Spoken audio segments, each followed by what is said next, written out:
Our switch heads, it's impressions time again, and this time it's for Chester's Revenge. A kind of a retro side-scrolling shooter with a guinea pig twist to it. Yeah, okay. So go ahead and subscribe for weekly reviews and sales videos, and give a cheeky like, as it really does help the channel out loads. So let's take a look, shall we? I couldn't think of anything really witty to say about guinea pigs, but yeah, engage. Okay, first off, a little bit of housekeeping. So this is a PC build from Steam, and this version is an alpha, so things could change dramatically by the time it actually hits Steam and the consoles. And with that, let's take a look at the story. Well, the story starts really cool.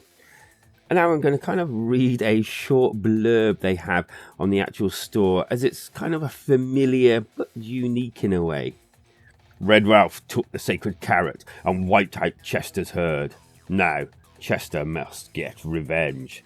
Take down Ralph's lieutenants one by one and crush them. Reclaim the sacred carrot and help the world's most badass guinea pig avenge this vile act of depravity.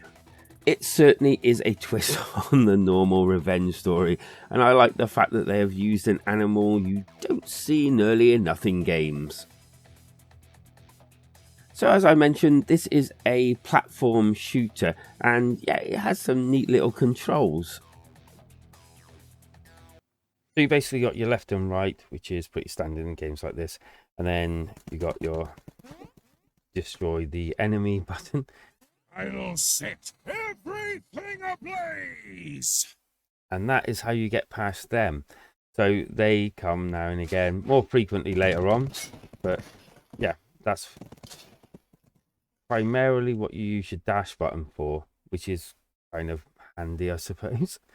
But yeah, you can also use it for the platforming to get over like obstacles and like these diamond things that show up later on. As you progress, the game adds environmental obstacles, as you have seen, but also takes a vertical approach to platforming at times. And while this is fine, I felt the controls could have done with a tweak, tiny as it is, but here and there it definitely needed one, just to make them more accurate.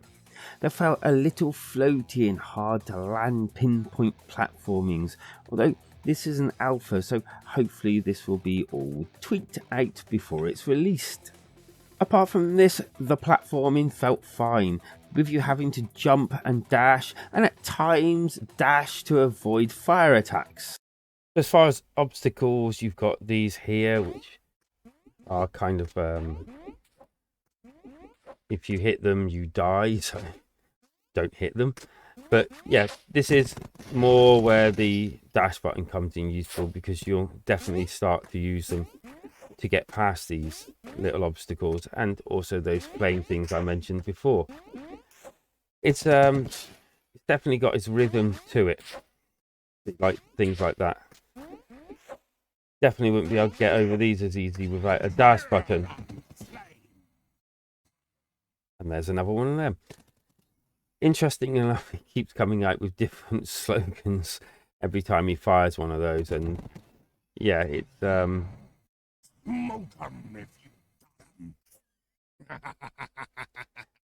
definitely interesting. The shooting side was okay, but I felt more could have been done with it, as for the most it just felt like it was in the way of the platforming, and I even started avoiding shooting many of the enemies in favour of just platforming past them.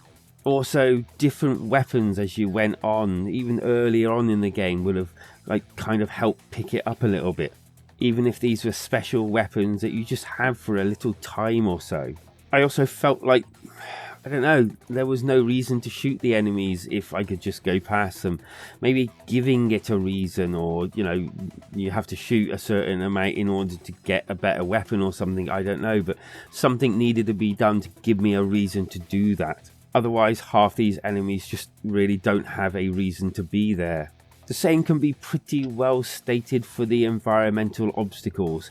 It just felt like your standard stuff, no spark or something to make them feel different to other games. But let me stress once again, this is an alpha and still has loads of time to improve from feedback. Graphically, I'd say it's a little sparse at this point. I love to see things happen in the background and the environment to be picked up a little. The death scenes at this stage, well, lack any quirkiness whatsoever, but I'm thinking this can be given a really cool guinea pig type twist to it. The audio is fine with a monologue at the start, which is pretty decent, standing out so much it kind of sets the quality for the rest of the game. Then that really needs to pick itself up and follow suit. All in all, I have had a good time with Chester's Revenge. It's not a bad game, taking in account it's still in alpha, and I would also say I've seen games come out in this state as a fully fledged game. But it does need a few tweaks here and there, and some spit and polish to elevate it above the rest of them, as there are many games of this type of ilk out there. This is definitely and could definitely be a game to look forward to, and the fact they're hoping to release it on PC and all major consoles, yep, Switch included, this could be one to keep an eye out on. Okay then, hope you've all enjoyed this impressions video. I know it's going to be a little bit of time until this comes out, but it's something to look forward to, and if it shapes up to be what I think it might shape up to be, well, it's pretty well going to be a decent game. And if you would like to go ahead and hit that subscribe button for more weekly reviews and sales and impressions videos, that would be awfully decent of you. And also, like the video if you've liked the video. That also helps the channel immensely as well. Feel free to pop over to the community Discord if you fancy discussing this or any other matters involving gaming further. Because life is better when we game together.